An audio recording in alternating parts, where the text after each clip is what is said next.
కన్నా అదృష్టమే ఉందని మైకు పట్టుకుని పాడుతూనే ఉన్నాను. కానీ డాక్టర్ గారు, గురువు గారు మీకేం చెప్పారు కార్డియాలజిస్టు, మీరు ఏం చేస్తున్నారు అని అడుగుతున్నారు. బైపాస్ చేసినారు. నాకు బైపాస్ చేసిన ఆనమాలు ఏమన్నా వెంటనే కనపడుతుందని చూడండి. పిఆర్పి సార్ మన కలిశారు. నేనేనా నీకు బైపాస్ చేసిందని నాకు డౌట్గా ఉంది గురుస్వామి, నిన్ను చూస్తుంటే ఏమి ఎనర్జీ ఎక్కడి నుంచి వస్తుంది అంటున్నాడు ఆయన. మనసుతో చేసే పనికి అలుపు ఉండదు, శరీరంతో చేసే పని కలుపు ఉంటారు. ఆ శబ్దం వినపడితే చాలు పైకి లెగుస్తారనమాట. అన్నయ్య అండి, రామారావు గారు అన్నయ్య, డాక్టర్ గారు మామయ్య గారండి. సరే కడే కూర్చోండి ఆయన అన్న. వాళ్ళకు ఒక మర్యాద చేయాలి. చేద్దాం లేవయ్యా కూర్చో అంటే మన అనుకునే తత్వం ఉండాలి, ప్రతి మనిషికి ఉండాలి. కానీ మోతాదు ప్రకారమే ఉండాలి. ఎంతవరకు అంతవరకే ఉండాలి అనేది శాస్త్రం. మా తాతల తరపున కానీ, మా తండ్రుల తరపున కానీ, మా ఫోర్ ఫాదర్స్ కానీ ఎవరికి నో హార్ట్ ప్రాబ్లమ్స్. నా జీవితంలో ఇక వేరే ఏదన్నా వస్తుందేమో కానీ హార్ట్ ప్రాబ్లం. ఎలా వచ్చారు? అంబాసిడర్ కారు నాది, నేనే డ్రైవ్ చేసుకుంటా వచ్చాను సార్ రేపటి నుంచి కట్టమంటే. అవునా? ఇలాంటి వాళ్ళని చూసినప్పుడు దేవుడు ఉండడానికి నమ్మాల్సి వస్తుందా నేను కూడా అన్నట్టు నవ్వుతా. సరే కాలికో పెరిగింది, ఈ అవుట్పుట్ ఆగింది, క్రియాటిన్ 8.9 చూపిస్తుంది, రేపు 7కి 12 అవుతుంది. క్రియాటిన్ తగ్గించాలంటే ముందు డయాలసిస్ చేయాలి. డయాలసిస్ నాకు తగ్గించాం మేము. గ్రామంలో అందరూ అనుకుంటున్నారు వీడికి ఏదో నిధి దొరికిందిరా, పోతా పోతా ఎవడో సూట్ కేసు వారేశాడు, ఎక్కడ కోడూరుపాడు రైల్వే గేట్ దగ్గర సూట్ కేసు తెచ్చేశాడు, నిమ్మకాయల గోతాల్లో దాచేశాడు అనుకుంటున్నాడు. వీడికి నిధి దొరకరా, అయ్యప్ప మీద గురి దొరికి ఉంది, స్వామి అయ్యప్ప వారిని అక్కడ తయారు చేశాడు. వారి కుటుంబ సభ్యులు వారిని తీసుకొచ్చి వారి శక్తికి మించినటువంటి ఆ మెడికల్ క్యాంపులు వాళ్ళు ఫ్రీగా వైద్యం చేయటం, ఎంతో మందిని తీసుకెళ్లారు. మొన్న ఈ పూజకు సంబంధించిన డీటెయిల్స్ మాట్లాడదాం నన్ను రమ్మని నేను వచ్చి హనుమాన్ జంక్షన్ లో శేఖర స్వామి గారి ఇంటికాడ కూర్చున్నాను. వారేమో వీరి దగ్గరికి 6 పేషెంట్లు తీసుకెళ్లి అక్కడ దేశ సేవ చేస్తున్నాడు. ఇదేంటి అంటే ఆ హాస్పిటల్ అంటే నేను మైమరిచిపోతాను స్వామి, ఏమనుకోపాకండి స్వామి. 3 గంటలు వెయిట్ చేయించాను నన్ను. ఎందుకు? ఆ ఊళ్ళో ఆరోగ్యం బాగోని వాళ్ళకి హాస్పిటల్కి తీసుకెళ్లి సేవ చేయించాను. మా అన్నయ్య గారు అల్లుడు రండి నేను తీసుకెళ్తా. నేను కూడా వద్దాం అనుకున్నాను సార్ జనరల్ చెకప్కి, కానీ ఈ ప్రవాహంలో పడి కొట్టుకుపోతున్నాం. త్వరలో వచ్చి మీ యొక్క అమృత హస్తాలతో మా శేష జీవితాన్ని ఇంకా కొంతకాలం ముందుకు నడిపించే అవకాశాన్ని మీరు ఇస్తారని మీకు మంగళాశాసనాలు అందిస్తూ ఆఖరి కథల్లోకి వచ్చాం.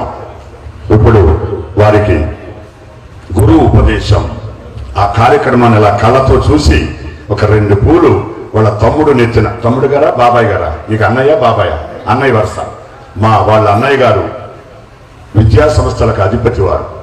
చూడండి, మౌనం యథార్థానికి జవాబు అని చెప్పింది శాస్త్రం. చూడండి, అన్నిటి ఏమీ తెలియని మనం ఎగిరెగిరి పడుతున్నాం, పేపర్ వెయిట్ లేని పేపర్ లాగా అలా కూర్చున్నారు. ఎంతో మంది విద్యార్థుల్ని సమాజానికి అందించి దేశ సేవకు ఉపయోగపడే విద్యాదానం చేసే గొప్పవారు అన్నమాట వారు. ప్రియదర్శిని విద్యా సంస్థల అధిపతి వారు రామారావు గారు. నహింజను కొనిస్తే 6 మాసాల్లో చిరిగిపోతాది. ఒక ఆవును కొనిస్తే మొదటి పాడి దాగినాక ఆవు ఎండిపోయిందని అమ్మేసుకుంటాడు. ఇల్లు కొనిస్తే రంగులు వేయాలి, మనం 1 లక్ష రూపాయలు డబ్బులు అడుగుతాడు. భూమి ఇస్తే భూమిని రీసెంట్ గా రియల్ ఎస్టేట్ కు మార్చి అమ్మేసుకుంటాడు. ఏ దానాలు నిలబడవు. ఒకరికి విద్యాదానం చేయండి.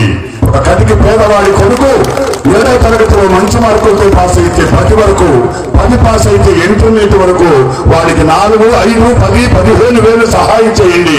వాడి జీవితం ఉద్ధరింపబడుతుంది. వాడి చదువుకుంటే కుటుంబం పైకి వస్తుంది. వాడి జీవితం ఉద్ధరింపబడుతుంది. ఈ చదువు వలన వాడికి అన్నం వస్తుంది, బట్ట వస్తుంది, ఇల్లు వస్తుంది, ఆవు వస్తుంది, గేదె వస్తుంది. నహి దానం విద్యాదాన సమానం అని చెప్తున్నాను నేను ఈ రోజున ప్రధానంగా. అలాంటి విద్యాదానాన్ని చాలా వ్యాపారాలు ఉన్నాయి.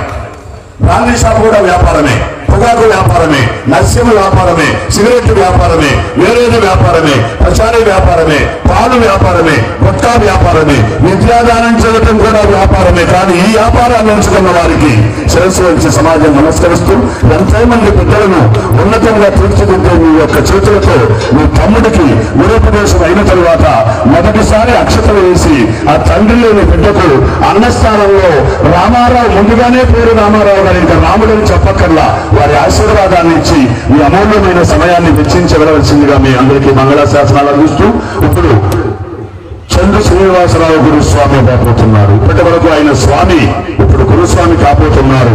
వారికి గురు మాలాధారణ అంటే అంటే నీకు అర్థమయ్యేది చెప్పాలంటే వారికి ఒక ఆయుధాన్ని ఇస్తున్నాను ఇప్పుడు నేను, గురోపదేశం అనే పేరుతో.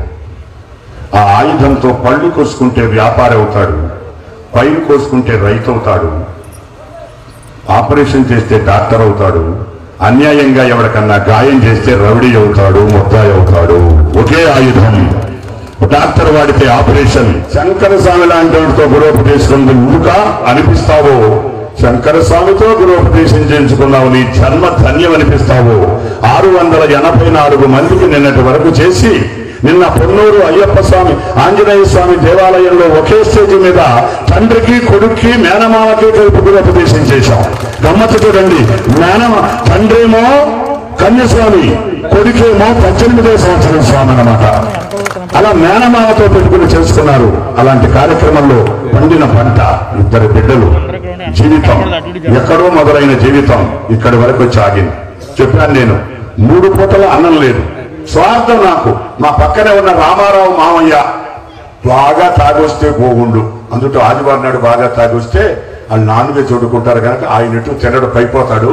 అది ఆ అత్తయ్య మాకు ఇస్తుందనే స్వార్థంతో చిన్నపిల్లవాడప్పుడు అన్నం లేక నాకు ఆర్తితో అడిగిన మాట, అది ఎంత తప్పు తర్వాత తెలిసింది. అలాంటి నాకు 8 తులాలతో సింహతలాట వేసి 685 మందికి గురోపదేశం చేసే శక్తిని జయదాస్ గారితో కలిసి 12 ఏళ్ల నుంచి ఒకే వేదికపై కచేరీ చేసే అవకాశాన్ని ఇచ్చాడు ఈ స్వామి అయ్యప్ప. నమ్మిన వారికి ఈయన హరి, నమ్మకం లేకపోతే సరి. స్వామి స్వామి స్వామి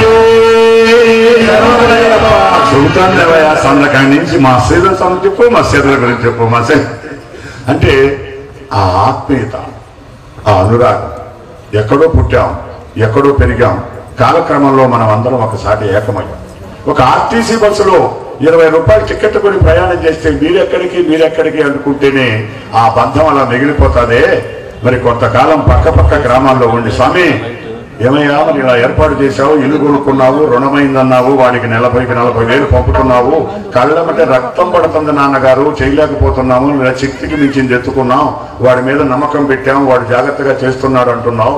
మరి 18 విధి విధానం ఏదో చెయ్యాలి చిన్నగా, ఎలా చేస్తావు అంటే, నేను అడిగితే ఎన్ని లక్షలైనా ఇవ్వడానికి మా సోదరి గారు ఉన్నారు స్వామి, నేను చేసేస్తాను అన్నాడు. సోదరి గారు ఇస్తాడు కానీ రుణం అవుతుంది కదా అంటే, ఏదో ఒకటి తర్వాత ముందు కార్యక్రమం చేసేస్తాను, మళ్ళీ వచ్చే సంవత్సరం మా అబ్బాయి కలెక్టర్ అయినాక నాకు 18 అవ్వదు కదా అన్నాడు. అంటే చేయవలసిన సమయంలో చేసేయాలి. పెద్ద మనసు గలవాడు, మనిషి ఎంత లావో మనసు కూడా అంతే లావు. ఈ మండపమేనా అన్నాడు. ఇంతవరకు చాలారు అబ్బాయి, చాలా ఆపు, ఇప్పటికే చాలా అవుతుంది అన్నా. మొన్నటి రోజు విశాఖపట్నంలో ఒక ఆయన 25 లక్షలు కేటాయించాను పడి పూజకు అన్నాడు. వేస్ట్. ఎందుకండి? 5 నుంచి 6 లక్షలు పెట్టండి, మీకు మర్చిపోని విధంగా పడి పూజ చేసి పెడతాం. మిగిలిన దాన్ని మీ అమ్మా నాన్న ఉన్నారా? ఉన్నారండి. మీ తాత ముత్తాత ఉన్నారా? లేరండి. మీ నాయనమ్మ మీ తాతగారి పేరుతో నాంది ఫౌండేషన్కి డబ్బు కట్టండి. మీ పక్కన ఉన్న 3 గ్రామాలకు 3 5 15 లక్షలు మీరు కడితే 3 ఏళ్ళు 21 లక్ష వాళ్ళు వేసుకుని వాటర్ ఇస్తారు. ఆ వాటర్ తో మీ 18వ సంవత్సరంలో ఏం పొందావో తెలియదు కానీ 4 గ్రామాలు మంచినీటిని పొందుతారని సలహా ఇచ్చాను. ఆ సలహా నచ్చి నా దగ్గర డేట్ తీసుకున్నాడు.